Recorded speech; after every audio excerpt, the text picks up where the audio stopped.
లో నుంచి కొన్ని మాటలు ధ్యానించుకుందాం.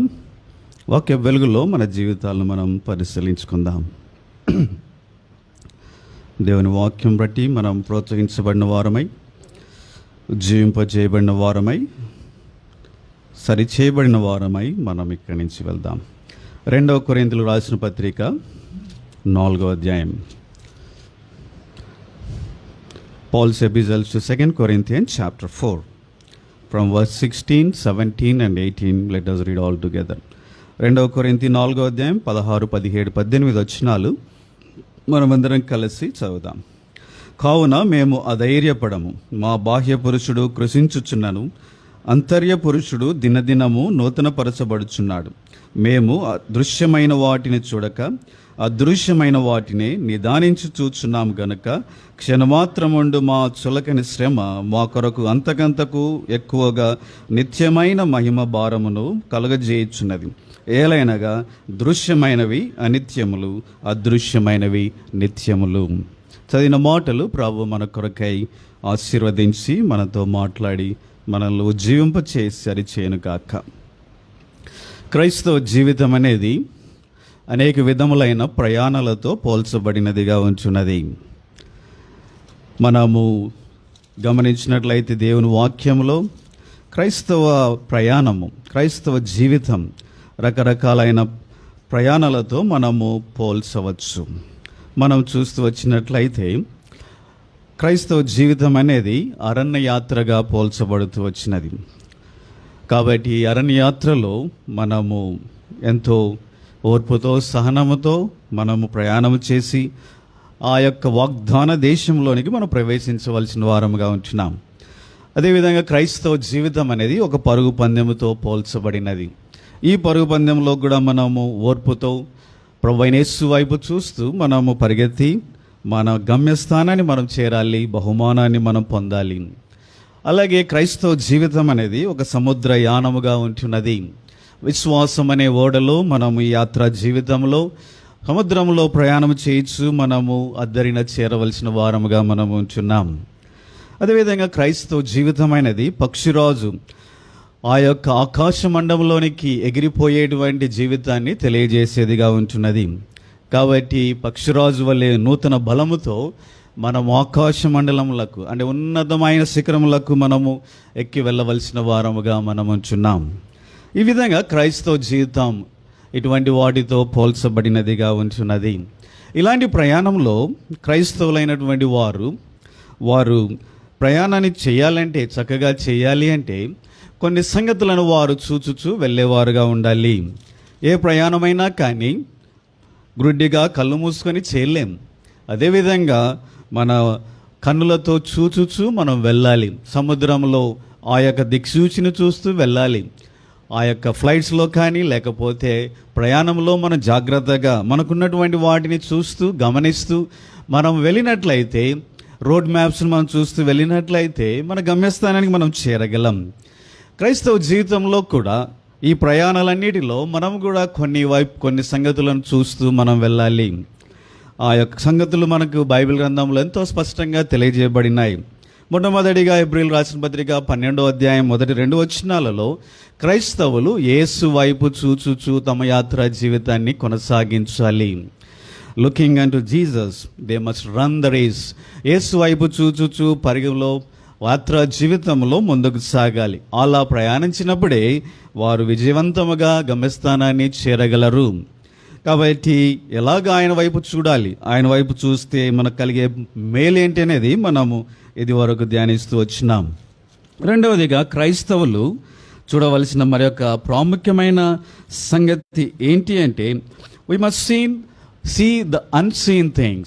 కాబట్టి అదృశ్యమైన వాటిని నిదానించి చూచుచూ మన యాత్రా జీవితాన్ని కొనసాగించాలి. అది క్రైస్తవుల ఎదుట ఉంచబడిన గొప్ప బాధ్యత. అలాగా ఆ అదృశ్యమైన వాటిని మనం చూడగలుగుతూ ముందుకు సాగినప్పుడే నిజంగా మనం ఎంతో విజయవంతమైన జీవితాన్ని, బలమైన క్రైస్తవ జీవితాన్ని మనం చూస్తూ మనం ముందుకు సాగగలం. తర్వాత మూడవదిగా మనం చూసినట్లయితే we have to look at the goal. అపోస్తలుడైన పౌలు అన్నాడు ఫిలిప్పీ 3:13 నేను గురి యొద్దకే పరిగెత్తుచున్నాను అన్నాడు. కాబట్టి ఆ గురిని చూస్తూ ఆ గురి వైపే మనం పరిగెత్తే వారముగా ఉండాలి. గురి లేని క్రైస్తవుడు గమ్యం లేని క్రైస్తవుడు అని చెప్పబడుతూ వచ్చింది. కాబట్టి ఒక గురి గమ్యం లేకపోతే నువ్వు ఎటు వెళ్తున్నావో, ఎక్కడికి వెళ్తున్నావో, ఎక్కడ తేలుతావో నీకే తెలియదు. కాబట్టి గురి అనేది కంపల్సరీ మన ఈ లోక జీవితంలో కావాలి, ఆత్మీయ జీవితంలో కూడా మనకు ఒక గురి గమ్యం అనేది మనము కలిగిన వారముగా ఉండాలి. అదేవిధంగా మనం కూడా 4వదిగా మనం చూసిన we must look at others. కాబట్టి మన సహోదరుల వైపు మనం చూస్తూ వెళ్ళాలి అంటారు. అందుకని ఫిలిప్పీ 2:4 మీరు కేవలము మీ మటుకు మీరు మాత్రమే కాక ఇతరుల యొక్క అవసరతలను చూస్తూ, వారిని గమనిస్తూ, వారిని ప్రేమిస్తూ ముందుకు సాగమని దేవుని వాక్యం చెప్పబడుతూ వచ్చింది. కాబట్టి క్రైస్తవుడు తన వైపు తానే కాదు, ఇతరుల వైపు చూసి నడవలసిన వాడుగా ఉంటున్నాడు. ఈ లోకంలో మానవులు కేవలం తమ వైపే చూసుకొనొచ్చు, స్వార్థపూరితంగా జీవించేవారు. కానీ క్రైస్తవులో ఉండేటువంటి వ్యత్యాసం ఏంటి అంటే సమ్టైమ్ వాళ్ళు తమ వైపు తాము చూసుకునమే కాదు, ఇతరుల యొక్క అక్కరలు, వారి యొక్క అవసరతలను చూస్తూ ముందుకు సాగేవారు. కొన్ని సమయాలలో వారి అవసరతలను కూడా విడిచిపెట్టి వారు ముందుకు సాగేవారుగా ఉంటారు. అనేకమైన ఉదాహరణలు మన ఎదుట కనబడుతూ ఉంటున్నాయి. తర్వాత we must look into our heart. మన హృదయం వైపు మన లోనికి మనం చూస్తూ మన యాత్రా జీవితాన్ని వెళ్ళాలి. అలాగ పరీక్షించుచుకు మనం ముందుకు సాగవలసిన వారముగా ఉంటున్నాం. ఇలాగా ఈ చూపు మనకు కలిగిన వారముగా ఉన్నప్పుడే ఈ యాత్రా జీవితంలో, అరణ్య యాత్రలో, సముద్ర యానములో, లేకపోతే ఆ యొక్క పరుగు పందెములో, ఆకాశ యానములో మనము విజయవంతముగా శక్తి కలిగిన వారమై మనము ముందుకు సాగగలం. ఈ చూపులలో ఏ చూపైనా దెబ్బతిన్నట్లయితే మన యాత్ర జీవితం కూడా అది కుంటుపడేదిగా ఉన్నది. కాబట్టి అందుకనే క్రైస్తవులముగా ఈ యొక్క చూపు మనం కలిగి ఉండడానికి ఎంతో జాగ్రత్త పడాలి. రెండవదిగా ఈ దినము మనము రెండవ సంగతి చూద్దాం. 2 కొరింథీయులకు రాసిన పత్రిక 4వ అపోస్తలుడైన పౌలు ఇలాగంటూ ఉన్నాడు. 2 కొరింథీ 4:17 మేము దృశ్యమైన వాటిని చూడక అదృశ్యమైన వాటిని నిదానించి చూచుచున్నాము గనుక. కాబట్టి అపోస్తలుడైన పౌలు ఒక మాట అంటున్నాడు, మేము దృశ్యమైనవే కాక అదృశ్యమైన వాటివే మేము చూచుచున్నాము గనుక. కాబట్టి ఇక్కడ ఈ మాటలు చదివినప్పుడు చాలా ఆశ్చర్యంగా అనిపించేదిగా ఉన్నది. ఏంటి ఆశ్చర్యం? చూడనట్లయితే ఇక్కడ ఏమంటున్నాడంటే we are seeing the invisible things, the unseen things అని అపోస్తలుడైన పౌలు అంటున్నాడు. ఈ ఇన్విజిబుల్ థింగ్స్, అదృశ్యమైనవి, కనపడనివి. మరి నువ్వు ఎట్లా చూస్తున్నావు? నువ్వు చూస్తున్నావు అని చెప్తున్నావు, కానీ ఒక పక్క ఏమంటున్నావు? అవి అదృశ్యమైనవి అంటున్నావు. కాబట్టి ఇది ఎంతో ఆశ్చర్యకరంగా ఉంటుంది. ఎవరైనా మీతో అన్నారనుకోండి, మేము కనపడిన వాటిని చూస్తూ ఉన్నాము అంటే మీరేమనుకుంటారు? ఇది ఎవరో పిచ్చి వాళ్ళని అనుకుంటూ ఉంటారు. కానీ బైబిల్ గ్రంథం ఏం చెప్తుందంటే అపోస్తలుడైన పౌలు ఆయన ఏమంటున్నాడంటే we are seeing the unseen thing, we are able to look at the invisible things. మాకు కనబడిన వాటిని, అదృశ్యమైన వాటిని మేము చూస్తున్నాం కనుక యాత్రా జీవితంలో మేము ఎంతో ధైర్యముగా, ఎంతో విజయవంతముగా, ఎంతో శక్తి కలిగిన వారమై మేము ముందుకు సాగుచున్నామని అపోస్తలుడైన పౌలు అంటున్నాడు. కాబట్టి ప్రియమైన సోదరి క్రైస్తవ జీవితంలో విజయానికి రహస్యం ఏంటో తెలుసా? Looking at the unseen thing. కాబట్టి నీ క్రైస్తవ జీవితం విజయవంతమైనదిగా, బలమైనదిగా, శక్తి కలిగినదిగా ఉండాలి అంటే you must be able to see the invisible things. కనబడని అదృశ్యమైన వాటిని నువ్వు చూసేవాడుగా నీవు ఉండాలి. కాబట్టి ఇక్కడ ఇన్విజిబుల్, అదృశ్యమైనవి అని చెప్పబడినప్పుడు దాని అర్థం ఏంటి అంటే that doesn't mean that they are not existing. అవి లేవని కాదు, అవి ఉన్నాయి, కానీ they are existing but we are not able to see them. అవి ఉన్నాయి, వాటిని మనం చూడలేకపోతున్నామని అర్థం. కాబట్టి ప్రియమైన సోదరి పరిశుద్ధ గ్రంథం Bible he talks about so many invisible things. Bible గ్రంథం అంతా ఎన్నో సంగతులు అంటే కనబడిన వాటిని గురించే మాట్లాడుతుంది. కనబడని దేవుని గురించి మాట్లాడుతుంది, కనబడని పరలోకాన్ని గురించి మాట్లాడుతుంది, కనబడని నరకాన్ని గురించి మాట్లాడుతుంది, కనబడని పరిశుద్ధాత్మ దేవుని గురించి మాట్లాడుతుంది, కనబడని బహుమానం గురించి మాట్లాడుతుంది, కనబడని దేవదూతల గురించి మాట్లాడుతుంది, కనబడని సైతాను గురించి మాట్లాడుతుంది, కనబడని మానవుని ఆత్మ గురించి కూడా మాట్లాడుతుంది. కాబట్టి ఇంక దేన్నైనా కనపడేదని మాట్లాడుతుందా? కాబట్టి కనబడే వాళ్ళు ఎవరంటే మనమే, ఒకరికొకరం కనబడుతూ ఉంటున్నాం. మిగతా అన్ని కనబడనివే. మనకు కనబడేది బైబిల్, మనము మాత్రమే, సంఘమే కనబడుతూ ఉంది. కాబట్టి ప్రియమైన సోదరి సోడ, బైబిల్ గ్రంథం అంతా కనబడిన వాటి చేత నింపబడినదిగా ఉంటున్నది.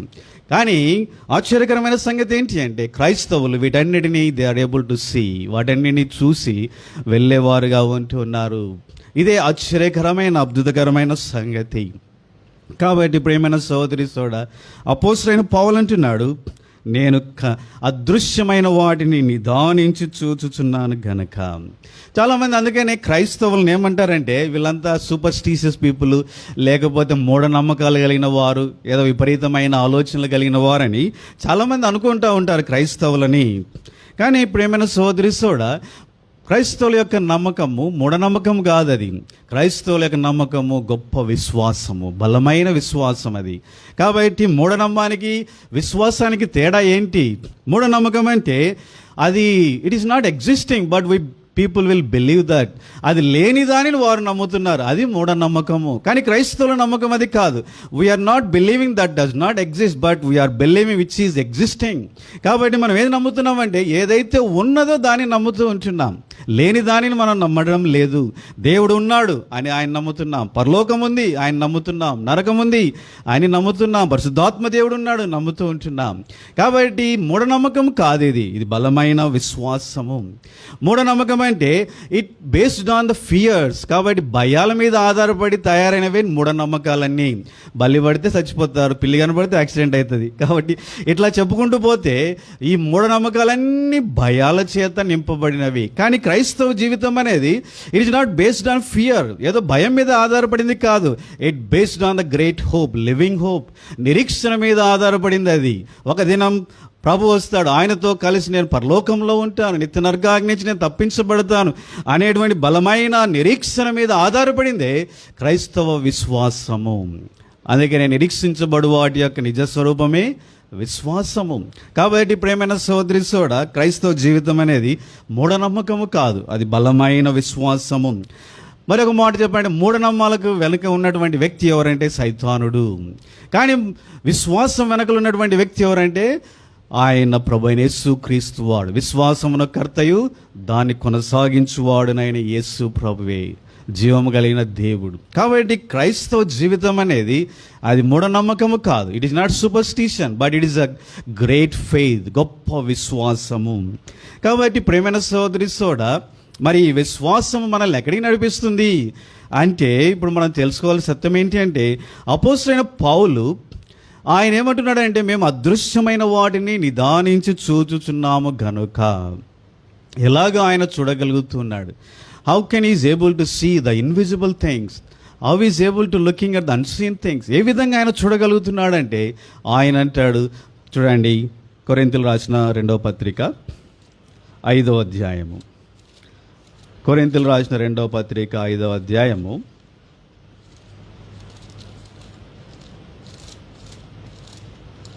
2 Corinthians chapter 5 verse 6. వెలిచూపు వలన కాక విశ్వాసం వలనే నడుచుకొనుచున్నాము.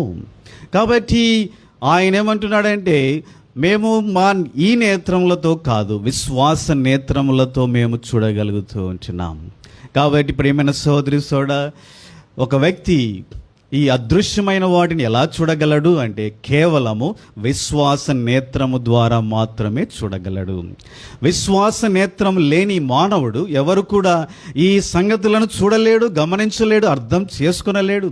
అందుకని పౌలు అంటున్నాడు కొరింథీయులు రాసిన పత్రికలో, ఆత్మీయమైన సంగతులు, పరలోకమైన సంగతులు కేవలం ఆత్మ ద్వారా మాత్రమే వివేక్షించగలరు.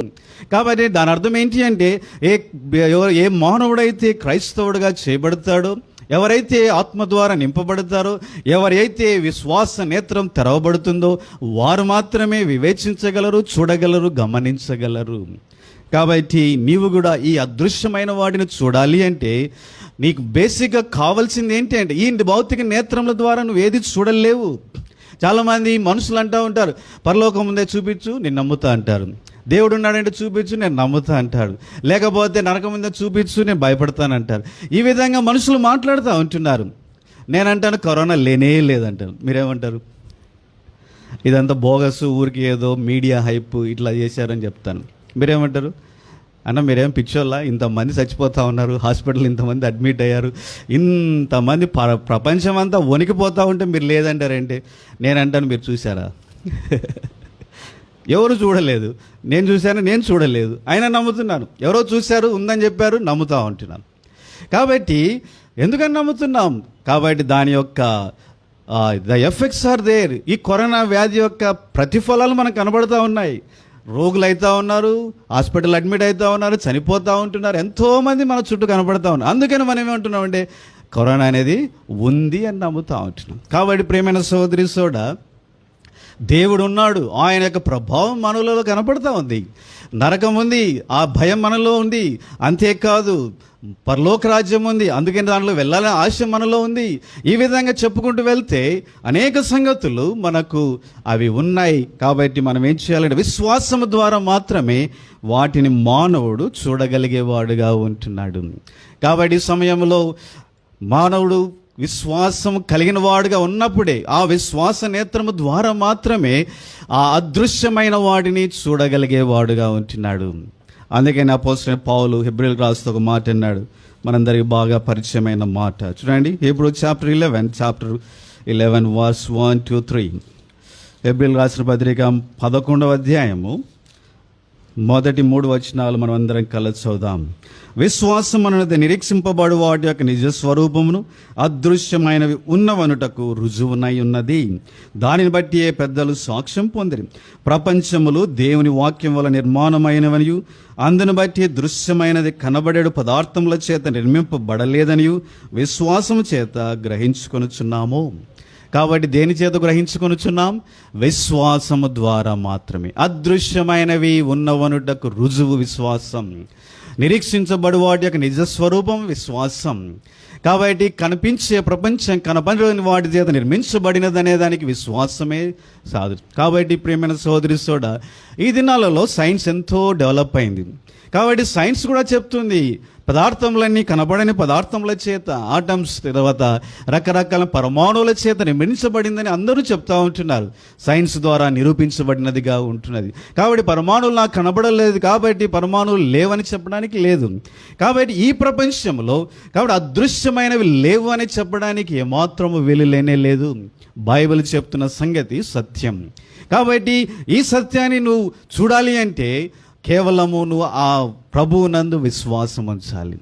ప్రభువైన యేసుక్రీస్తునందు విశ్వాసం ఉంచితే ఆయన ఈ భయంకరమైన సైతాను జీవితంలో కలగజేసిన గుడ్డితనాన్ని నుంచి విడుదల కలగజేసి నీ మనోనేత్రంలో ఆయన వెలిగించుట ద్వారా యూ కెన్ సీ ఎవ్రీథింగ్. కాబట్టి నీ మనోనేత్రం వెలిగించుట ద్వారా ఈ అదృశ్యమైన వాటిని నువ్వు చూడగలిగేటువంటి ఆ గొప్ప ఆధిక్యత పౌలు వలె నీకు కూడా అనుగ్రహించబడేదిగా ఉంటున్నది.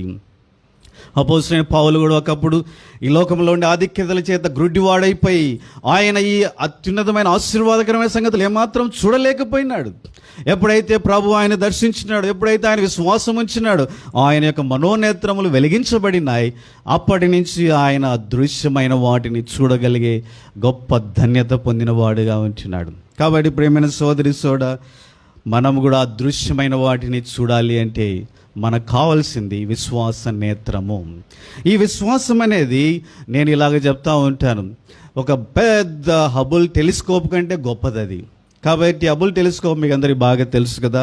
సైంటిస్టులు మనం పైన చూస్తే కొన్ని నక్షత్రాలు మనకు కనబడుతూ ఉంటాయి. కానీ హబుల్ టెలిస్కోప్లో సైంటిస్టులు ఏమేమి చూస్తున్నారంటే ఎన్నో ఆశ్చర్యకరమైన సంగతులు చూస్తూ ఉన్నారు. భూమి, నక్షత్రాలు, తర్వాత భూమి చుట్టూన్న ఈ ప్లానెట్స్, సూర్యుడి కంటే మించినటువంటి గెలాక్సీస్. కాబట్టి విశ్వాన్ని ఎంతో వారు చూశారు.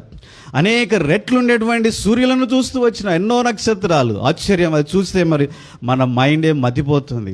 అటువంటి గొప్ప సంగతులు టెలిస్కోప్ ద్వారా చూడగలుగుతూ వచ్చినారు. మనం ఇలా పైకి చూస్తే భౌతిక నేత్రం చేత ఇవన్నీ మనకు కనబడవు. కేవలం కొన్ని నక్షత్రాలు కనబడతాయి, చంద్రుడు కనబడతాడు, సూర్యుడు కనబడతాడు, కానీ హబుల్ టెలిస్కోప్ ద్వారా వాళ్ళు చూడడం వలన ఈ విశ్వంలో ఉండే ఆశ్చర్యకరమైన సంగతులు అనేకం వారు చూస్తూ వచ్చినారు. అదేవిధంగా నీవు కూడా విశ్వాసం కలిగిన వాడు ఉండగలిగితే your faith is greater than Hubble telescope.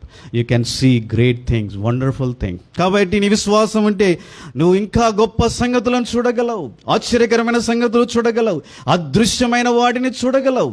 నీ భౌతిక నేత్రం కనబడిన వాటిని ఎన్నో నువ్వు చూడగలిగే వాడుగా ఉండగలవు. అందుకనే విశ్వాసం అనేది మనకెంతో అవసరం. ఆ విశ్వాసం ద్వారానే అపోస్తలుడైన పౌలు అదృశ్యమైన వాటిని చూడగలుగుతూ వచ్చినాడు. మనం కూడా వాటిని చూడగలిగే వారముగా మనం ఉంటాం. అందుకనే పౌలు అన్నాడు, నేను వెలుచూపు వలన కాక విశ్వాసం వలనే నడుచుకొనుచున్నాను. క్రైస్తవులైన మనము కూడా వెలుచూపు వలన కాక విశ్వాసం వలన ఎల్లప్పుడూ నడుచుకునే వారముగా ఉండాలి. అప్పుడు మాత్రమే మనము అదృశ్యమైన వాటిని నిదానించి చూచుచు యాత్రా జీవితంలో మనము ముందుకు సాగగలం. కాబట్టి ప్రియమైన సోదరి సోడా, ఈ అదృశ్యమైన వాటిని మనం చూడడం అనేది మనకెంతో అవసరం.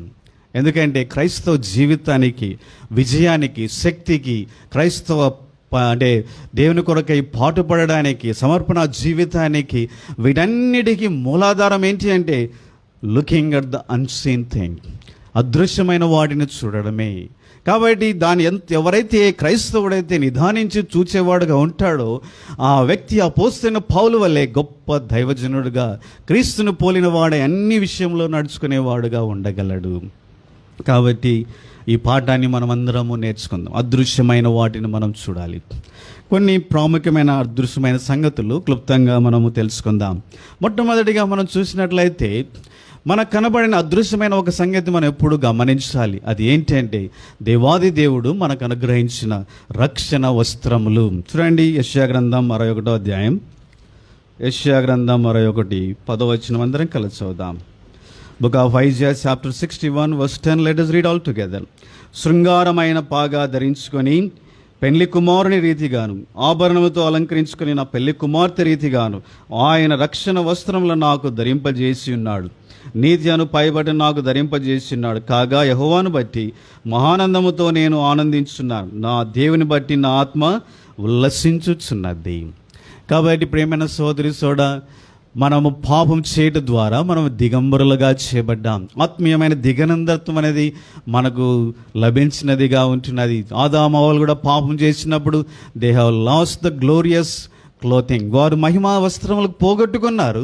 అందుకనే ఆకులతో కచ్చరములు చేసుకొని తామును కప్పుకోవడానికి ప్రయత్నించున్నారు. అందుకనే వారు ఆ దిగంబరులుగా చేయబడ్డారు కనుక దేవుని సన్నిధిలోనికి వారు రాలేకపోయారు. కానీ దేవుడు కనికరించి ఒక జంతువును వధించి దాని చర్మాన్ని తీసి ఆదాము హవ్వలకు చర్మపు వస్త్రములు, చర్మపు చొక్కాయిలు తయారు చేశాడు. తద్వారా తిరిగి వారు దేవుని సన్నిధిలోనికి రాగలిగినారు. ఈ చర్మపు చొక్కాయలు దేన్ని సూచిస్తున్నాయి? ప్రతి మానవుడు పొందుచున్న, క్రీస్తులో పొందుచున్న ఆ రక్షణ వస్త్రములతో పోల్చబడినవిగా ఉంటున్నాయి. కాబట్టి నీవు నేను కూడా పాపం చేశాం, దిగంబరులుగా చేయబడ్డాం. కానీ క్రీస్తులో మనం ఎంతో గొప్ప రక్షణ వస్త్రములను మనం పొందిన వారముగా ఉంటున్నాం. పెళ్లి కుమారుడు అలంకరించబడిన రీతిగా, పెళ్లి కుమార్తె అలంకరించబడిన రీతిగా మనము ఆ వస్త్రములను పొందిన వారముగా ఉంచున్నాం. నీవు పొందిన ఈ రక్షణ వస్త్రం ఎంత గొప్పవో, ఎంత మహిమకరమైనవో, ఎంత ఉన్నతమైనవో, ఎంత ఆశీర్వాదకరమైనవో, నీ జీవితాన్ని ఎంత అందంగా మార్చివేసినవో నువ్వు గమనించగలిగితే, ఇక్కడ భక్తుడు అన్నట్లుగా కాగా యెహోవాను బట్టి మహానందముతో నేను ఆనందించున్నాను, నా దేవుని బట్టి నా ఆత్మ ఉల్లసించుచున్నది. కాబట్టి ఈ వస్త్రములు నువ్వు చూడగలిగితే, ఆ పొందిన వస్త్రం ఎంత గొప్పవో నువ్వు చూడగలిగితే, నిజంగా నీవు కూడా ఇలాంటి ఆనందముతో, ఇలాంటి అంటే దేవుని బట్టి ఉల్లసించేవాడుగా నువ్వు ఉండగలవు. అనేక మంది ఇంకనూ గ్రహించలేదు. అందుకనే వారు ఇంకా యాత్రా జీవితంలో క్రైస్తవులుగా చేయబడ్డారు, కానీ ఎంతో దిగులుతో, చింతతో అంటే దుఃఖాలతో వారి యాత్రా జీవితాన్ని కనబడుతున్నారు. ప్రభు అంటున్నాడు, ఆనందించుడి, మరలా చెప్పుతున్న ఆనందించుడి అని ఆయన ఆజ్ఞాపించిన ఆనందించలేకపోతున్నారు. కారణం ఏంటి అంటే they did not understand how great the clothing, the salvation they received. వారు పొందిన రక్షణ వస్త్రములు ఎంత గొప్పవో ఇంకా వారు చూడడం లేదు.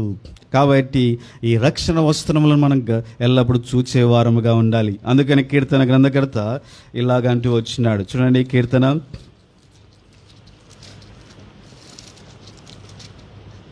45 Psalm 45 11వ వచనం. ఈ రాజు నీ ప్రభు, అతడు నీ సౌందర్యమును కోరినవాడు, అతనికి నమస్కరించుము. తూరు కుమార్తె నైవేద్యం తీసుకుని వచ్చును, జనులలో ఐశ్వర్యవంతులు నీ దయను వెదుకురు. అంతఃపురంలో ఉండు రాజకుమార్తె కేవలం మహిమగలది, ఆమె వస్త్రములు బంగారు బుట్ట పని చేసినది.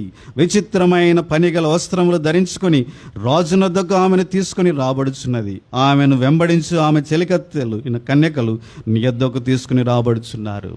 కాబట్టి ప్రేమైన సోదరి సోడ, మన దేవుడు మన సౌందర్యాన్ని కోరినవాడు. మనం దిగంబరులుగా ఉన్నప్పుడు ఆయన మనలను ఏర్పరచుకొని మనల్ని కూడా ఆయన తనకు ఆయన రాజకుమార్తె వలె, పెళ్లి కుమార్తె వలె మనల్ని ఆయన అలంకరించిన వాడుగా ఉంచి ఉన్నాడు. మనం పొందిన ఆ వస్త్రములు ఎంతో మహిమా వస్త్రములు, బంగారు బుట్టా పనితో చేయబడినవి. నీతి వస్త్రములు, పెళ్లి కుమార్తె వస్త్రములు, మహిమా వస్త్రములు, తెల్లని వస్త్రములు. ఇలాంటి వస్త్రములతో ఆ ప్రభు మనల్ని కప్పిన వాడుగా ఉంచి ఉన్నాడు. కాబట్టి ఎవరైతే నిజంగా తాము పొందిన రక్షణ వస్త్రములను చూడగలుగుతారో, అదృశ్యమైన విశ్వాస నేత్రములతో ఈ అదృశ్యమైన రక్షణ వస్త్రములను చూడగలుగుతారో, వాటి మహిమను గుర్తించగలుగుతారో, వాటిలో ఉన్నటువంటి ఐశ్వర్యాన్ని గుర్తించగలుగుతారో, అలాంటి వారు మాత్రమే కేవలం ఆయన సన్నిధిలో నమస్కరించి ఆరాధించగలరు. కాబట్టి ప్రియమైన సోదరి సోడ, ఎందుకు ఆ వస్త్రాలను చూడాలి? నువ్వు నిజమైన ఆరాధికుడిగా చేయబడాలి అంటే నువ్వు పొందిన రక్షణ వస్త్రములు చూడగలిగేవాడుగా ఉండాలి. నిజంగా ప్రభువులో ఆనందించాలంటే ఆ పొందిన వస్త్రములు చూడగలిగేవాడుగా నువ్వు ఉండాలి. అంతేకాదు, మరొక మాట చూద్దాం. ప్రకటన 16, ప్రకటన గ్రంథం 16వ అధ్యాయం 10, 15, 16 వచనాలందరం కలిసి చదువుదాం. Revelation chapter 16.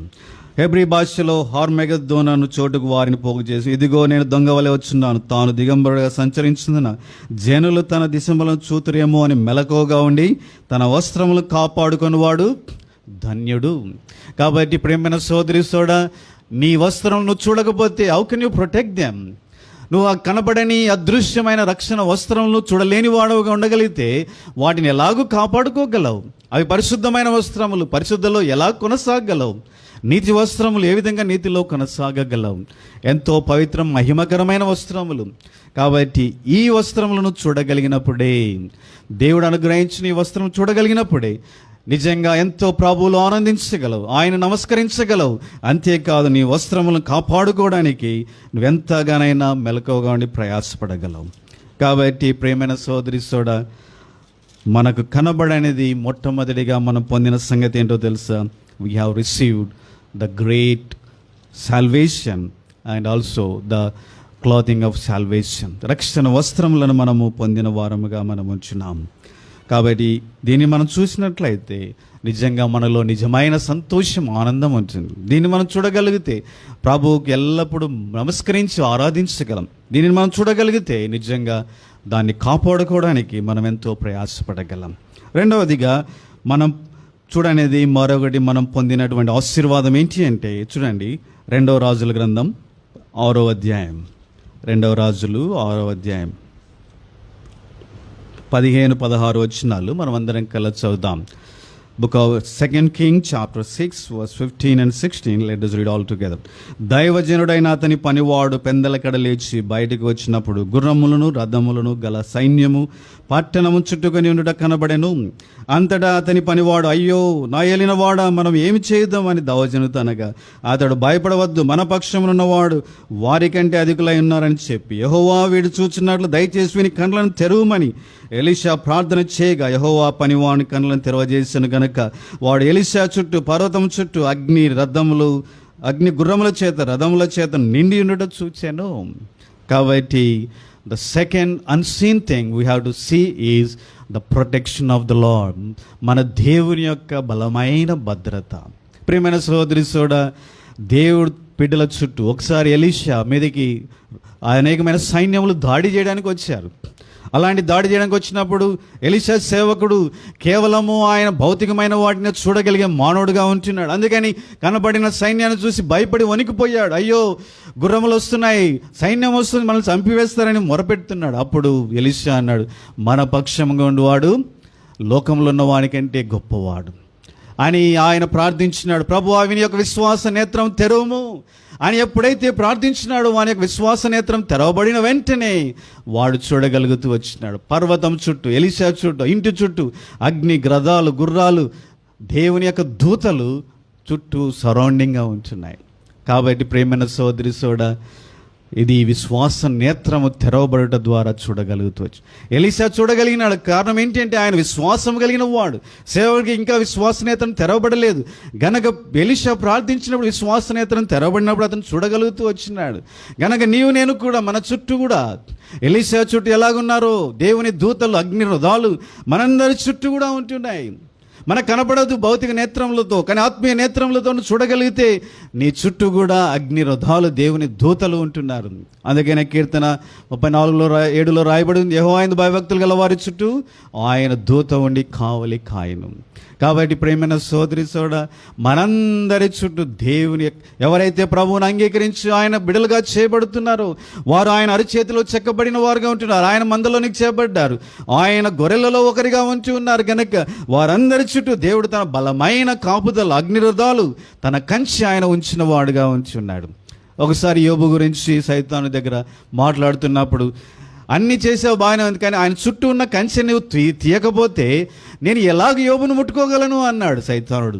కాబట్టి ఎప్పుడైతే ప్రభువు ఆ కంచెను తొలగించినాడు అప్పుడు మాత్రమే సైతానుడు యోబును సమీపించగలిగినాడు. ప్రేమైన సోదరి సోడ, మనందరి చుట్టూ ఈ కంచె ఉంటున్నది. ఈ కంచె దేవుని అగ్ని రథాలు. వీటిని దాటి మన దగ్గరికి రాగలిగిన మానవుడు, శక్తి, సైతానుడు ఎవరు కూడా లేనే లేరు. అలాంటి బలమైన కంచె అగ్ని రథాలు దేవుడు మన చుట్టూ ఉంచిన వాడుగా ఉంటున్నాడు. దేవుడు అనుమతిస్తే తప్ప ఏ మానవుడు కూడా మనల్ని సమీపించలేడు. కాబట్టి ఇది కనుక నువ్వు చూడగలిగితే ఈ లోకయాత్ర జీవితంలో వేరెవరు యు మే బి, ఎక్కడున్నా నువ్వు ధైర్యముగా ముందుకు సాగగలవు. ఒంటరిగా ఉన్న భయపడవు. కాబట్టి అందుకనే ప్రేమైన సహోదరి సోదరుడు, దేవుని భక్తులు ఇది ఎరిగిన వారు గనక యాత్రా జీవితంలో వారు ఎంతో ధైర్యంగా ముందుకు సాగుతూ వచ్చినారు. కాబట్టి ద గ్రేట్ అంటే మిషనరీ మనకు బాగా తెలిసినటువంటి డాక్టర్ డేవిడ్ లివింగ్స్టన్, ఆయన ప్రభు కొరకై ప్రయాసపడడానికి ఎక్కడ వెళ్ళాడో తెలుసా? ఆఫ్రికా దేశంలో నరమాంస బత్సకుల మధ్యలోనికి వెళ్ళినాడు.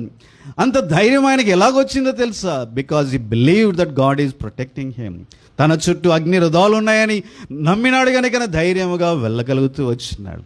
అందుకనే దేవుని బిడ్డలు అనేక మంది దేవుని భక్తులు ఎందుకు ఇంత ధైర్యంగా ఎలాగో దేవుని కొరకై పాటుపడుతూ వచ్చినారు, ఎలాగో ముందుకు సాగుతూ వచ్చినారు అని మనం ఆలోచిస్తూ వచ్చినట్లయితే దేవుడు తన చుట్టూ ఉన్నారనే నమ్మకము. అంటే వారు దేవుడు తమ చుట్టూ ఉంచిన అగ్ని రథాల కంచెను విశ్వాస నేత్రము ద్వారా వారు చూడగలుగుతూ వచ్చినారు గనక అంత ధైర్యముగా ముందుకు సాగగలిగినారు. ప్రియమైన సోదరి సోడ, బైబిల్ గ్రంథంలో అనేక ఎగ్జాంపుల్స్ మనము చెప్పగలుగుతూ ఉంటున్నాం. షడ్రకు మెషకు అబేద్నెగో ఎట్లాగా ధైర్యంగా అగ్ని గుండంలోనికి వెళ్ళడానికి సిద్ధపడ్డారు అంటే they know that there God is with them. దేవుడు తన చుట్టూ ఉండి వారిని కాపాడుతాడని వారు ఎరిగిన వారుగా ఉంటున్నారు కనుక అంత ధైర్యంగా ముందుకు సాగలిగినారు. ఎలాగా దానియేలు భయపడకుండా సింహం బోనులో వేయబడ్డానికి కూడా సిద్ధపడ్డాడంటే దానియేలుకు తెలుసు తమ దేవుడు వారితో ఉన్నాడు, ఆయన కంచె అగ్ని రథాలు ఆయన చుట్టూ ఉన్నాయి. అందుకే భయపడకుండా దేవుని కొరకై వారు నిలబడగలిగినారు. ఏమి జరిగినా మా దేవుడు మాతో ఉన్నాడు, మమ్మల్ని రక్షించుటకు ఆయన సమర్థుడు.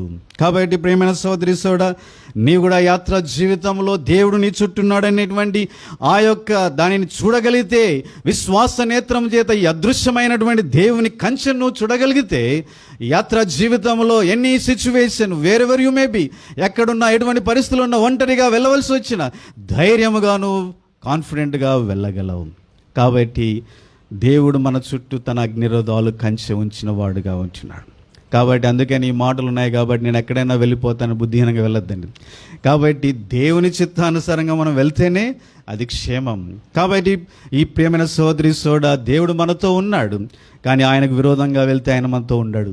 ఇది మనం గ్రహించవలసిన వారముగా ఉంటున్నాం. యెహోవా యందు భయభక్తులు గల వారి చుట్టూ ఆయన దేవతలు ఉంటాయి. కాబట్టి మన ఇష్టానుసారంగా నేను ఎక్కడ వెళ్తాను అక్కడ వెళ్తాను అనుకుంటే దేవుడు నీతో ఉండకపోవచ్చు. అనవసరమైన అపాయంలో చిక్కుబడ్డానికి ఆస్కారం ఎంతైనా ఉన్నది.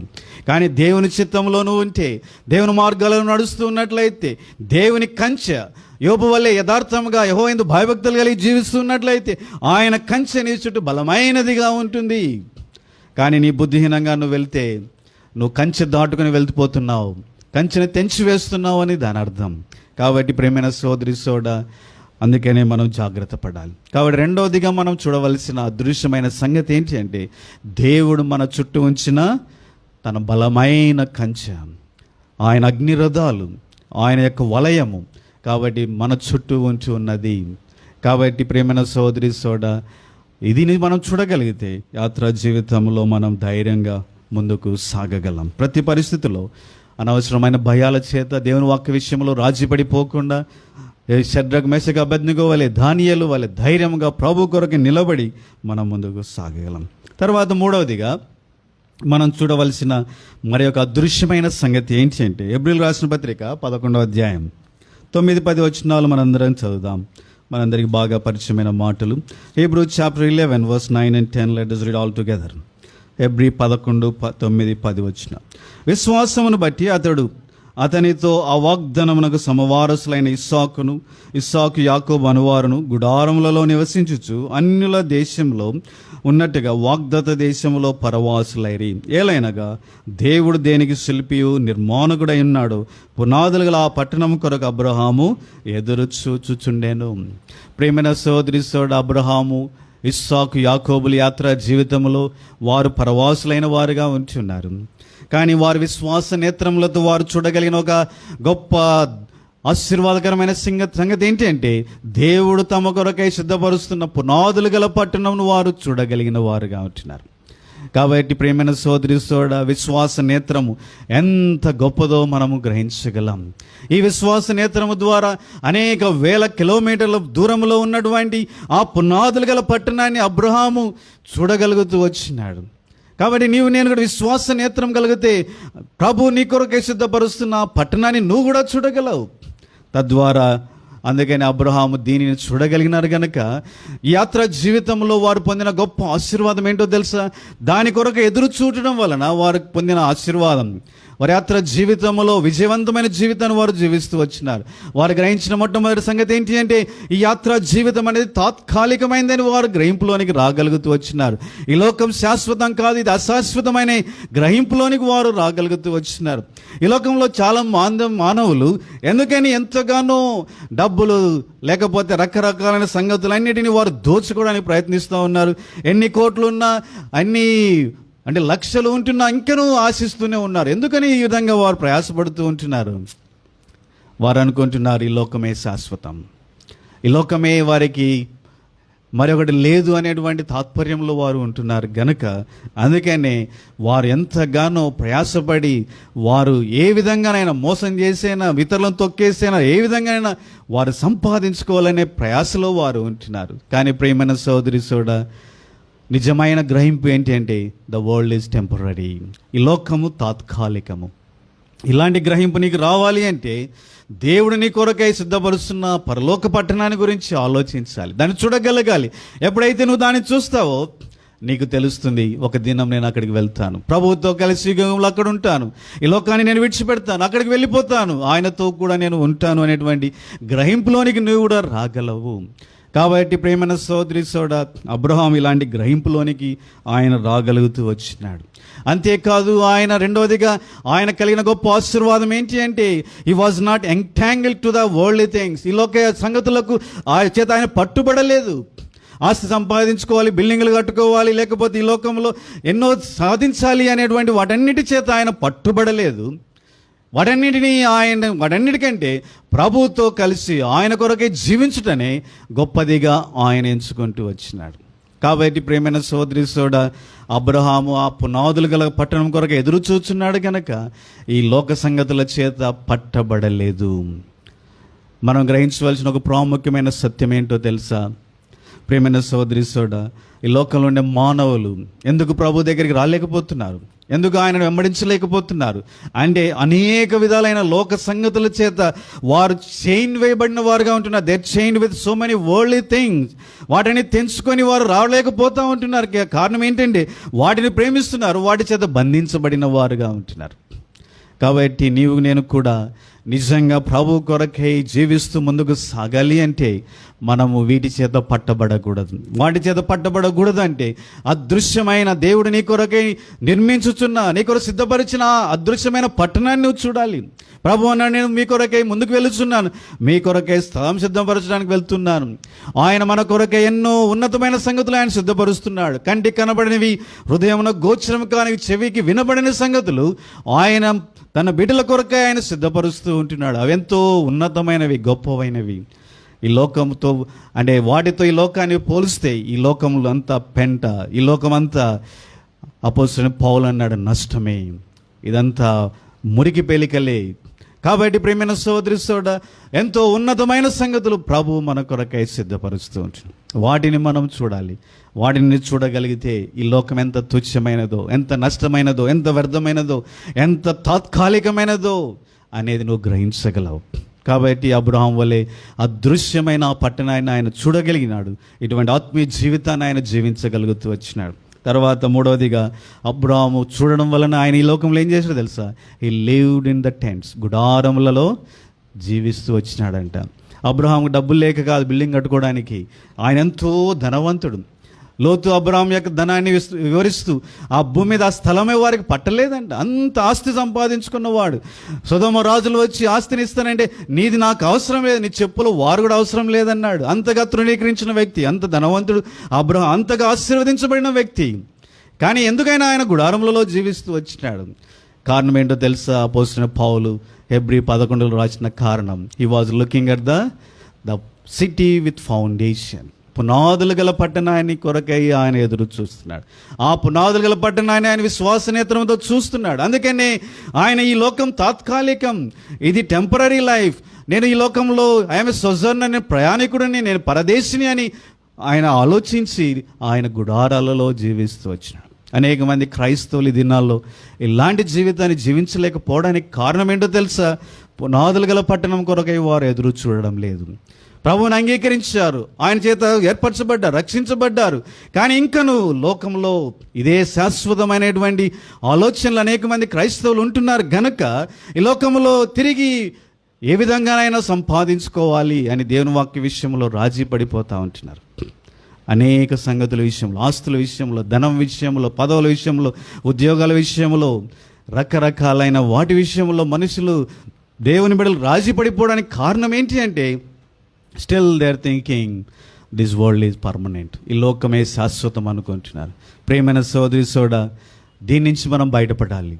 అలా బయటపడాలంటే అదృశ్యమైన ప్రభువుని కొరకై సిద్ధపరుస్తున్న పునాదులు గల పట్టణాన్ని చూడు. విశ్వాస నేత్రంతో చూడగలిగితే ఈ లోకం ఎంత తాత్కాలికమైనదో నువ్వు గ్రహించగలవు. అబ్రహాము, ఇస్సాకు, యాకోబుల వల్లే నీవు కూడా ఈ లోక సంగతుల చేత పట్టబడకుండా గుడారములలో జీవిస్తూ ఆ పట్టణం కొరకై ఎదురు చూచేవాడుగా ఉండగలం. తర్వాత నాలుగోదిగా మనం చూడవలసిన మరి ఒక అదృశ్యమైన సంగతి 2 కొరింథీ 4వ అధ్యాయం అపోస్తలుడైన పౌలు మనం చదివిన మాటల్లో ఆయన ఇలా వివరిస్తూ ఉంటున్నాడు.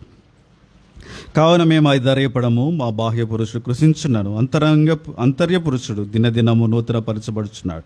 మేము దృశ్యమైన వాటిని చూడక అదృశ్యమైన వాటినే నిదానించుచున్నాం గనుక క్షణం మాత్రం ఉండు మా చులకని శ్రమ మా కొరకు అంతకంత ఎక్కువగా నిత్యమైన మహిమ భారమును కలగజేయుచున్నది. ఏలైనగా దృశ్యమైనవి అనిత్యములు, అదృశ్యమైనవి నిత్యములు. కాబట్టి ప్రేమైన సోదరి దృశ్యమైనవి అనిత్యములు. What you have, we are seeing around us, this earth, this planet, the stars, everything, the buildings, everything on this the earth, ఇవన్నీ ట్రాన్సియంట్, కొద్ది కాలమే. ఒక దినం రాబోతుంది ప్రభు చాప వల్లే వాటిని చుట్టివేయనై ఉన్నాడంట. వాటిని ఈ పంచభూతములు లయమైపోతున్నాయి, అగ్ని చేత కాల్చబడిపోతున్నాయి. ఇవి అసలు కనబడవు. కాబట్టి కనబడేవి ఎంతో తాత్కాలికమైనవి, కనబడనివే అదృశ్యమైనవే నిత్యమైనవి. దే లివ్ ఫర్ ఎవర్, అవి నిత్యము ఉంటాయి. ప్రియమైన అటువంటి వాటిని నువ్వు కోరుకొని వాటిలో నువ్వు ఉండగలిగితే you will be the eternal being, నిత్యమైన వాడవుగా నువ్వు కూడా ఉండగలవు. అందుకని అపోస్తలుడైన పౌలు వాటిని కోరుకున్నాడు. ఈ తుచ్చమైన కనబడే సంగతులను ఆయన తిరస్కరించిన వాడుగా ఉంటూ ఉన్నాడు. కాబట్టి అపోస్తలుడైన పౌలు అంటున్నాడు, మేము ఆయన దేని కొరకు ఎదురు చూస్తున్నాడంటే ఆయన పొందబోయే మహిమను చూస్తూ ఉంటున్నాడు, ఆయన పొందబోయే బహుమానాన్ని చూస్తూ ఉంటున్నాడు, ఆయన పొందబోయే గ్రేట్ రివార్డ్ను ఆయన చూస్తూ ఉంటున్నాడు. అందుకని ఈ శ్రమలు అవి ఎన్నదగినవి కావు, రాబో మహిమ ఎదుట ఇవి ఎన్న తగనివని ఆయన అంటున్నాడు. కాబట్టి ఆయన పొందబోయే మహిమ ఎదుట ఈ లోకపు శ్రమ చులకనైనదంట. శ్రమను ఆయన ఏమంటున్నాడు? చులకనైనది. అంటే ఏమాత్రం దాని గురించి ఆలోచించిన అవసరం లేదని అపోస్తలుడైన పౌలు అంటున్నాడు. ప్రియమైన సోదరి సోదరుడా, మనము కూడా పొందబోయే బహుమానాన్ని మనం చూడగలిగితే ఈ లోకయాత్ర జీవితంలో కలిగే కష్టాలు, నష్టాలు, దుఃఖాలు, భయాలు సమస్తము అవెంతో చులకనివిగా మనకు కనబడతాయి. ఈ లోకంలో మనం పొందిన నష్టం ఎంతో చులకనిదిగా కనబడుతుంది.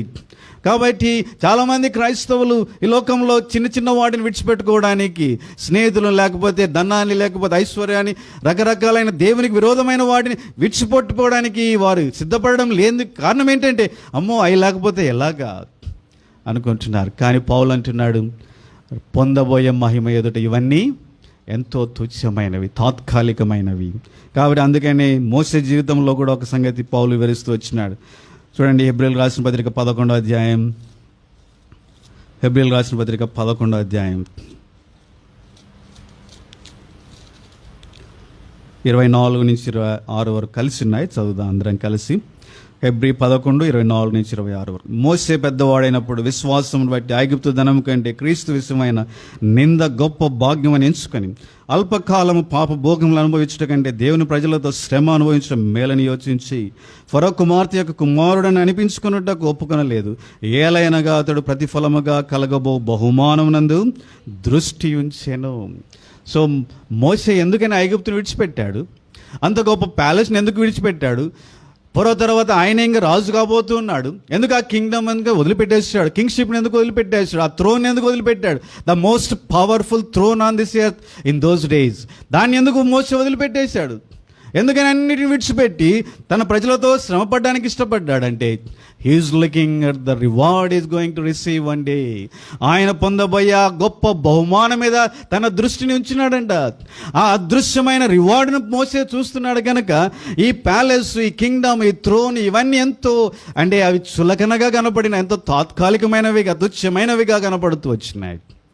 ప్రియమైన సోదరి సోడా, నీవు కూడా ఆ పొందబోయే బహుమానాన్ని చూడగలిగితే యాత్రా జీవితంలో గొప్ప క్రైస్తవుడుగా నువ్వు చూడగలవు, జీవించగలవు, గొప్ప శక్తి కలిగిన క్రైస్తవుడుగా ఉండగలవు. దేవుని కొరకై బలమైన విధానంలో పాటుపడే వ్యక్తిగా నువ్వు ఉండగలవు. విజయవంతమైన క్రైస్తవ జీవితాన్ని నువ్వు జీవించగలవు. అందుకనే దేవుని వాక్యం ఎంతగానో మనం పొందబోయే బహుమానాన్ని గురించి అనేక విధాలుగా వివరించు వచ్చినది. ఆ బహుమానం ఎంతో గొప్పదిగా మనకు చెప్పబడుతూ వచ్చినది. ప్రభు మనకి ఇవ్వబోయే reward, it is a great thing. ఆయన he will take into account even smallest thing. ఆయన చిన్న వాటిని కూడా మనకు అకౌంట్లోని తీసుకుని ఉండేవాడుగా. మత్తయి సువార్తలో రాయబడుతూ వచ్చింది, నా పేరట మీరు ఎవరికైనా ఒక చల్లని గ్లాస్ నీళ్ళు ఇచ్చినా దాని ప్రతిఫలం మీరు పోగొట్టుకున్నారు అన్నాడు. అంటే he is taking to consideration even the small glass of cold water. నీవెవరికైనా దేవుని పేరట ఆయన కొరకు చిన్న గ్లాస్ నీళ్ళు ఇచ్చినట్లయితే దాని ప్రతిఫలం కూడా నువ్వు పోగొట్టుకున్నావంటే, ప్రభు కొరకై నువ్వు కనుక దేవుని కొరకై నువ్వు పాటుపడి నష్టముగా ఎంచుకోగలిగితే, నీ సమయాన్ని, నీ ధనాన్ని, నీ ఎనర్జీని నువ్వు ఆయన కొరకై వెచ్చించగలిగితే, you can imagine how great the reward you are going to receive one day. నువ్వు పొందబోయే ఆ బహుమానం ఎంత గొప్పగా ఉంటుందో నువ్వు ఆలోచించగలవు. ఆ చిన్న గ్లాస్ నీళ్ళే ఎంత గొప్ప ప్రతిఫలాన్ని ఇస్తే, దేవుని కొరకై నువ్వు ధనం వెచ్చిస్తే, దేవుని కొరకై నీ శక్తిని, నీ సమయాన్ని వెచ్చిస్తే, దేవుని కొరకై నీ జీవితాన్ని వెచ్చిస్తే నువ్వు పొందబోయే బహుమానం ఎంత గొప్పది.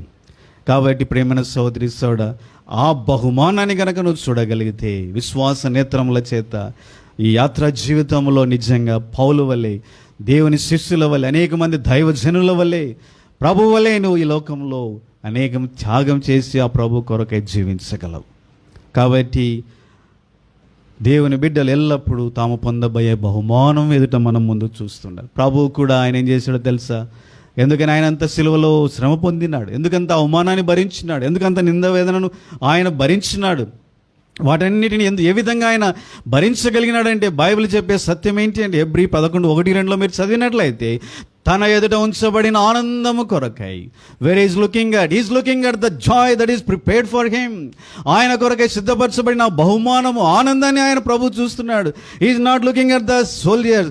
ఆయన చుట్టూ ఉన్న సైనికులను ఆయన చూడడం లేదు, ఆయన మీద పడే ఉమ్మిని ఆయన చూడడం లేదు, ఆయన ముఖాన్ని కొట్టే మనుషులను ఆయన చూడడం లేదు, ఆయన వస్త్రాలు చించి వేస్తున్న వారిని చూడడం లేదు, ఆయన మేకులు చూడడం లేదు, ఆ యొక్క తల మీద కొట్టబడిన ఆ యొక్క ముళ్ళ కిరీటాన్ని చూడడం లేదు. But is looking at the hope that is prepared for him.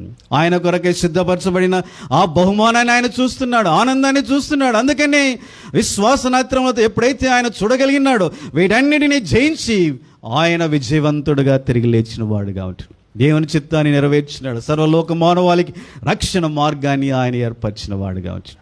కాబట్టి ప్రేమైన సోదరి సోడా, క్రైస్తవులంగా నీవు నేను కూడా ఈ అదృశ్యమైన బహుమానాన్ని మనము కూడా చూడగలిగేది విశ్వాస నేత్రములతో. యాత్ర జీవితంలో ప్రభు వలె బలమైన జీవితాన్ని నీవు నేను జీవించగలం. కాబట్టి మనం ఎల్లప్పుడూ చుట్టూ కనబడే మనుషులను కాదు, మనం పొందుతున్న నష్టాన్ని కాదు, అవమానాన్ని కాదు, శ్రమలను, దుఃఖాలను కాదు, వీటని కాదు చూడాల్సింది. మనము we have to look at the reward. మనం పొందబోయే బహుమానాన్ని చూడాలి, దానివైపు మన నేత్రాలు కేంద్రీకరించాలి. ఈ అదృశ్యమైన వాటిని ఎప్పుడు చూస్తూ నిదానించి గమనిస్తూ ముందుకు సాగగలిగితే నీ అంతరంగ పురుషుడు ఇంకనూ అభివృద్ధి చెందుతాడు, బలవంతుడిగా చేయబడతాడు. బాహ్య పురుషుడు నశించి పోచున్నప్పటికీ అంతరంగ పురుషుడు బలవంతుడిగా చేయబడతాడు. ఒక దినమున ప్రభు ఎదురు నిలబడినప్పుడు నీకు మెప్పు, ఘనత ఎంతగానో దొరికేదిగా గొప్ప బహుమానాన్ని చేత ఆయన నేను ఘనపరిచేవాడుగా ఉంటాడు. కాబట్టి ప్రేమైన సోదరి సోడ, క్రైస్తవులముగా మనం పొందబోయే బహుమానాన్ని మనము చూద్దాం. అది కేవలము విశ్వాస నేత్రముల ద్వారా మనము చూడగలం. మన నేత్రములు వెలిగించబడుట ద్వారా ఈ ఐశ్వర్యాన్ని నీవు నేను చూడగలిగే వారముగా ఉంచినాం. తర్వాత అనేక సంగతులు, ఆశీర్వాదకరమైన సంగతులు మనం చూస్తూ వచ్చినాం. క్రైస్తవులముగా we need to look at the one negative thing. We have seen all the positive things. 4 సంగతులు మనం చూస్తూ వచ్చినాం. మనం పొందిన రక్షణ వస్త్రాలు మనం చూస్తూ ముందుకు సాగాలి. మన చుట్టూ ఉన్న దేవుని యొక్క బలమైన భద్రత కంచెను మనం చూస్తూ ముందుకు సాగాలి. మన కొరకై సిద్ధపరచబడుతున్న పునాదులు గల పట్టణాన్ని మనం చూస్తూ ముందుకు సాగాలి. మన కొరకై సిద్ధపరచబడుతున్న రివార్డ్, ఆ బహుమానాన్ని మనం చూస్తూ ముందుకు సాగాలి. అంతేకాదు, మనకు విరోధముగా పోరాడుతున్న సాతానును కూడా మనం చూడాలి. వాడు మనకు కనపడాడు. అందుకనే ఎఫెసీయులకు రాసిన పత్రిక 6వ అధ్యాయంలో అపోస్తలుడైన పౌలు ఇలాగంటూ వచ్చినాడు. ఎఫెసీయులకు రాసిన పత్రిక 6వ అధ్యాయం 10 నుంచి, ఎఫెసియన్స్ చాప్టర్ 6:10. తుదకు ప్రభు యొక్క మహాశక్తిని బట్టి ఆయన యందు బలవంతులైనడి మీరు అపవాది తంత్రములను ఎదిరించుటకు శక్తిమంతులగునట్లు దేవుడిచ్చి సర్వాంగ కవచం ధరించుకున్నది. ఏలైనగా మనం పోరాడినది శరీరాలతో కాదు, కానీ ప్రధానులతోనూ, అధికారులతో, ప్రస్తుత అంధకార సంబంధ లోకనాథులతోనూ, ఆకాశ మండలం దురాత్మ సమూహంతోనూ పోరాడుచున్నాము. కాబట్టి మనం పోరాడేది మనుషులతో కాదు, కానీ మనుషుల వెనకలు ఉన్నటువంటి సైతానుతో పోరాడుచున్నాం. కాబట్టి ప్రేమైన సోదరి సోడా, ఈ సైతానుడు మనకు కనబడాడు. వాడు మన భౌతిక నేత్రాలకు వాడు ఏమాత్రము కనబడాడు. కానీ పౌలు ఏమంటున్నాడో తెలుసా?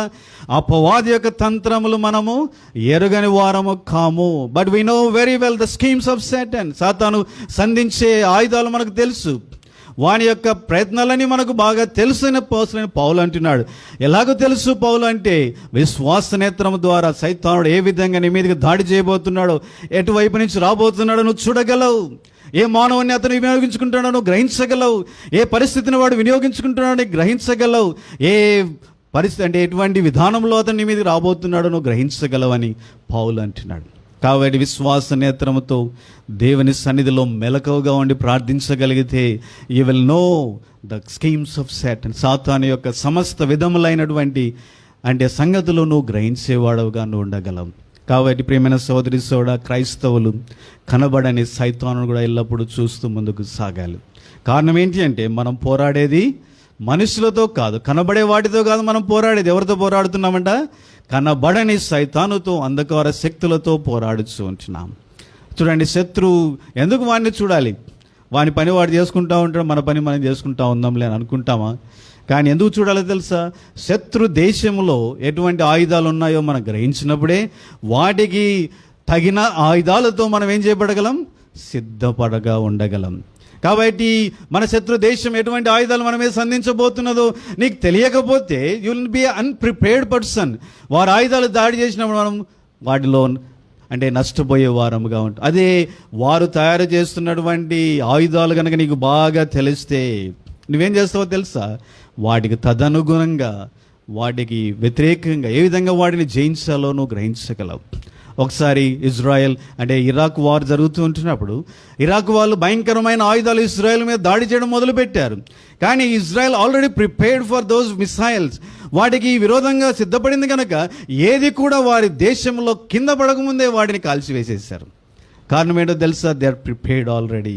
శత్రు దేశంలో ఏమున్నాయో వారికి బాగా తెలుసు కనుక అంతగా వారు అంటే చక్కగా వాటిని ఎదుర్కొని ధైర్యంగా ముందుకు సాగగలిగినారు. నీవు నేను కూడా అదేవిధంగా సైతానుడు మనకి ఏ విధంగా దాడి చేయబోతున్నాడో విశ్వాసముగా మన విశ్వాస నేత్రంతో గ్రహించాలి, చూడగలగాలి. అప్పుడే వాటికి తదనంగా మనం ప్రిపేర్ అయి ఉండగలం. దానికి కావాల్సింది మెలకువతనం. అందుకని మెలకువగా ఉండగలిగితేనే we can know the schemes of సాతాను యొక్క ఆ యొక్క తంత్రములు మనము గ్రహించేవు. తదనుగుణంగా మనం సిద్ధపడగలం. సైతానుని గురించి చాలామంది ఆలోచించడానికి భయపడుతూ ఉంటారు. వాని గురించి ఆలోచించడం ఎందుకులే అని అనుకుంటూ ఉంటారు. కానీ బైబిల్ గ్రంథం అనేక విధాలుగా సైతాను గురించి ఎన్నో సంగతులు వివరించినాడు. ఎందుకని సైతాను గురించి వివరించినాడు? అవసరం ఏంటి? విశ్వాసులకు వానితో పనేంటి అసలు అంటే, ఎందుకని తెలుసా? వాడు ఎలాంటి వాడు, ఏ విధంగా మానవుల మీద దాడి చేస్తాడు, ఎటువంటి ఆయుధాలు మన దగ్గర ఉన్నాయి, ఇవన్నీ విశ్వాసమైన మనం తెలుసుకోవడానికే వీటన్నిటి వివరించాడు. కానీ వాడిని చూసి భయపడి వానికి మూలం కూర్చోమని కాదు. వాడు దాడి చేయబడే ఆయుధాలు మనం తెలుసుకొని వాటికి తదనంగా సిద్ధపడాలనే వీటిని ప్రభు ఆల్రెడీ మనకు తెలియజేస్తూ వచ్చినాడు. గనక ప్రియమైన సోదరి సోడా, విశ్వాస నేత్రముతో సాతానుడు ఏ విధంగా మనకు దాడి చేయబోతున్నాడో కూడా మనము గ్రహించి చూసి సిద్ధపడవలసిన వారముగా ఉంటుంది. తద్వారా మనము దేవుని కొరకై జీవించే వారముగా మనము ఉండగలం. కాబట్టి ప్రియమైన సోదరి సోడా, విశ్వాస నేత్రములతో అదృశ్యమైన అనేక సంగతులు ఇంకా బైబిల్ గ్రంథంలో ఎన్నో ఉంటున్నాయి. వాటిని మనం చూడగలుగుతూ ఉండాలి. The invisible things. క్రైస్తవ జీవితం అనేది, క్రైస్తవ జీవితానికి పునాదే, క్రైస్తవ జీవిత రహస్యమే looking at the invisible things. వారి యొక్క గొప్ప జీవితానికి, వారి యొక్క నిరీక్షణ, వారి విశ్వాసాన్ని, వీటన్నిటికీ ఆధారం ఏంటి అంటే ఆ కనబడని సంగతులే. అందుకనే వాటి వైపు అపోస్తలుడైన పౌలు అంటున్నాడు, అదృశ్యమైన వాటిని నిదానించి చూచుచున్నాము గనుక. కాబట్టి ప్రియమైన సోదరి సోడా, మనము కూడా అదృశ్యమైన వాటిని నిదానించి చూడగలిగితేనే మనము నిజంగా యాత్రా జీవితంలో విజయవంతమైన జీవితాన్ని మనం జీవించగలం. ఒకసారి ఇలాగ జరిగింది. చాలామంది ఒక ఊర్లో ఒక గోల్డ్ షాప్లో బిజినెస్ జరుగుతూ ఉంది. పండగ సీజన్లో చాలామంది బంగారు కొనడానికి మనుషులు అనేక మంది వచ్చారు. చాలా ఆ యొక్క షాప్ చాలా బిజీగా ఉంటుంది. అందులోనికి ఒక దొంగ చాలా స్పీడ్గా వచ్చినాడు, బంగారు తీసుకొని పారిపోయినాడు. కానీ చివరికి పోలీసులు వాడిని పట్టుకున్నారు. వాడిని ఒక ప్రశ్న అడిగారు, అరే నువ్వు ఇంతమంది జనాలు ఉన్నారు కదా, ఇంతమంది షాప్లో బిజీగా ఉంది, నువ్వు ఎట్లా బంగారు తీసుకొని బయటికి వెళ్ళిపోదాం అనుకున్నావు అంటే వాడు ఒక మాట అన్నాడు. ఏమన్నాడో తెలుసా? నేను ఏ మానవుని చూడలేదండి, అక్కడున్న మనుషులు నాకు ఎవ్వరు కనపడలేదండి, నాకు కనపడిందా ఏంటి? బంగారే. అందుకని లోపలికి వెళ్ళాను, దాన్ని తీసుకొని వచ్చేసాను. కాబట్టి ప్రియమైన సహోదరి సోడా, మనము కూడా నీకు ఏది కనబడుతుందో అంటే మనము కూడా ఇలాంటి లోకంలో ఆ వ్యక్తి చివరికి పట్టుబడ్డాడు, నష్టపోయిన వాడుగా ఉంటున్నాడు. చూడండి, వాడికి ఉన్నటువంటి ఒక అంటే వాడికి పొందిన నష్టం ఏంటో తెలుసా? వాని నేత్రములు బంగారు మీదనే ఉన్నాయి కనుక వాడు చుట్టూన్న మనుషులను చూడలేదు, పోలీసులను చూడలేదు, వాడు పట్టుబడ్డాడు. అదేవిధంగా యాత్రా జీవితంలో నీవు నేను కనుక మనము వ్యర్థమైన వాటిని చూస్తూ ఉన్నట్లయితే, ఈ లోకరీతిగా ఉన్నటువంటి వ్యర్థమైన వాటిని మనం చూస్తూ ఉన్నట్లయితే ఈ అదృశ్యమైనవి నీకు ఏమాత్రము కనబడవు. కాబట్టి you will be blind to the invisible things. అందుకని చాలా జాగ్రత్తగా మనం ఏం చేయాలంటే ఈ లోకంలో ఉండేటువంటి వ్యర్థమైన ఈ శరీరాశలు, కోరికలు, ఈ లోకంలో ఉండేటువంటి ఈ యొక్క ప్లెజర్స్ను, ఈ లోకంలో ఉండేటువంటి మనుష్య వైఖరిని, ఈ లోకంలో ఉండేటువంటి ఆ యొక్క తాత్పర్యాన్ని, వీటిని మనం ఎప్పుడు చూస్తూ ఉన్నట్లయితే కలిగే నష్టం ఏంటో తెలుసా? విశ్వాసులమైన మనకు గుడ్డితనం కలుగుతుంది. చుట్టూ ఉన్న రియాలిటీస్ మనకు కనపడవు. కాబట్టి అదృశ్యమైన రియాలిటీ సంగతి నీకు కనబడాలి అంటే లోకంలో ఉండే వ్యర్థమైన వాటి చేత నీ నేత్రములు గ్రుడ్డిగా చేయబడకుండా ఎల్లప్పుడూ జాగ్రత్త పడాలి. కాబట్టి ఈ లోకంలో నువ్వు మనుషుల వైపు చూస్తూ వాళ్ళు బాగున్నారే, వారికి ఆస్తి ఉంది, వారి అంతస్తు ఉన్నాయి, వారికి బంగారు ఉంది, వారికి మంచి చీరలు ఉన్నాయి, వారి మంచి ఇల్లు, వారి కారు ఉంది, ఇవన్నీ చూస్తూ ఉంటే ఆ పరలోకంలో దేవుడు నీకు వరకే సిద్ధపరుస్తున్న ఆ గొప్ప మహిమకరమైన రివార్డ్ నీకు అసలు కనబడదు. కాబట్టి నీ నేత్రములు తిప్పివేస్తే వారి వైపు నుంచి, నీ నేత్రములు వాటిని దూరపరుచుకుంటే అప్పుడు ఏమవుతుందో తెలుసా, నీకు పరలోకంలో ఉండేటువంటి మహిమైశ్వర్యం కనబడుతుంది. కాబట్టి ఎప్పుడైతే అవి కనబడుతుందో దాని కొరకై నువ్వు ముందు వాటి చేత పట్టబడితే యాత్రా జీవితంలో ఎంతో సంతోషకరమైన జీవితం, ఆనందకరమైన జీవితం, ఎంతో విజయవంతమైన జీవితాన్ని ప్రభు కొరకై జీవిస్తూ ముందుకు సాగగలం. కాబట్టి ఈ దినం తీర్మానించుకుందాం. ప్రియమైన సోదరి సోడా, where are you looking at? ఎక్కడ చూస్తున్నావు? నీ యాత్రా జీవితంలో క్రీస్తు వైపు చూస్తున్నావా? అదృశ్యమైన వాటిని దానించి చూస్తున్నావా లేదా? పరీక్షించుకొని మనం ముందుకు సాగుదాం.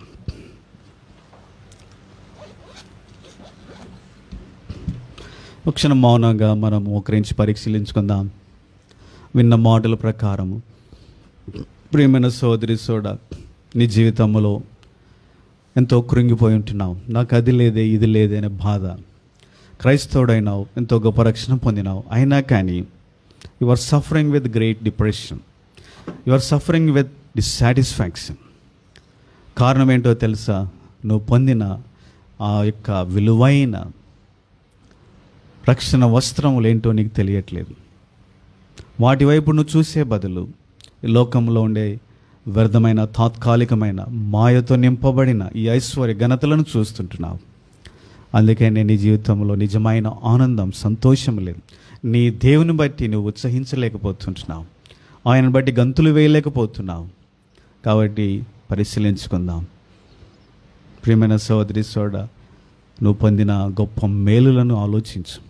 నీకు గొప్ప రక్షణ వస్త్రములు ఆయన అనుగ్రహించినాడు. నీ కొరకై పునాదులు గల పట్టణాన్ని సిద్ధపరుస్తున్నాడు. నీ చుట్టూ ఎంతో బలమైన కంచె, అగ్నిరుధాలు, భద్రత ఆయన ఉంచుతూ వచ్చినాడు. నీ కొరకే గొప్ప బహుమానాన్ని ఆయన సిద్ధపరుస్తూ ఉంటున్నాడు. కాబట్టి నీ ఉన్నతమైన, అదృశ్యమైన సంగతులు, నిజమైన సంగతులు ఆయనకు సిద్ధపరిచినవాడు. వాటి వైపు నీవు చూడు. Turn your eyes away from these worldly temporary things. వాటి వైపు కాదు మనం చూడవలసింది, అదృశ్యమైన వాటిని నిదానించి చూచాలి. అలా చూసినప్పుడే నిజమైన క్రైస్తవులుగా ఉండగలం, విజయవంతమైన క్రైస్తవులుగా ఉండగలం. అలాంటి క్రైస్తవులుగా మనల్ని ప్రభు చేయనుగాక.